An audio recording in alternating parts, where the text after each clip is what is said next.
બેન છે કાજલ અને આ દુકાન છે ભાગ્યોદય થેપલાવાળાની.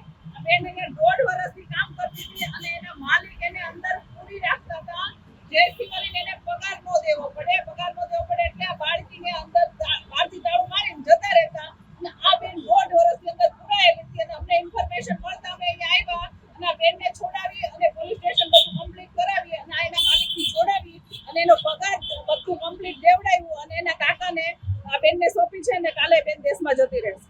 મારું નામ ચિકનાબેન સાવલિયા છે. હું મન ઇમ્પ્રુવમેન્ટ ચેરિટેબલ ટ્રસ્ટ ચલાવું છું. બધી અલગ અલગ ગૌશાળામાં અને આશ્રમોમાં સેવા આપું છું. અને આ સેવાના મારા વિડીયો અપલોડ થાય ને તો એમાંથી એક ભાઈનો ફોન આવ્યો કે બેન તમારું કામ છે.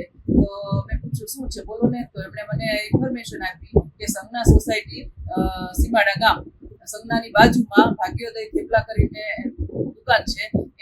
એમનો માલિક એને પૂરીને જતો રહે છે. દીકરી કામ કરે છે, એનો માલિક એને અંદર પૂરીને જતા રહે છે. 1.5 વર્ષથી દીકરી અંદર હતી. ખરેખર મેં જાણ્યું 15 દિવસ વોચ કરી તો ખરેખર દીકરીને અંદર પૂરીને જતા રહે. સવારે 4 વાગે દુકાન ખોલે અને બપોરે 11 વાગે બંધ કરીને જતા રહે. તો દીકરી અંદર જ હોય છે. પાછા 4 વાગે દુકાન ખોલે અને રાત્રે 11 વાગે બંધ કરી જતા રહે. આખી રાત દીકરી અંદર પૂરાયેલી હોય છે. 27 વર્ષની દીકરી કાજલ કરીને હતી. પછી મેં પોલીસને ઇન્ફોર્મેશન આપી અને પોલીસની મદદ દ્વારા દીકરીને છોડાવી અને 1.5 વર્ષનો એનો પગાર આપી અને માલિક પાસેથી પગાર એનો અપાવી દીધો અને દીકરીને છોડાવીને એના રિલેટિવને સોંપી.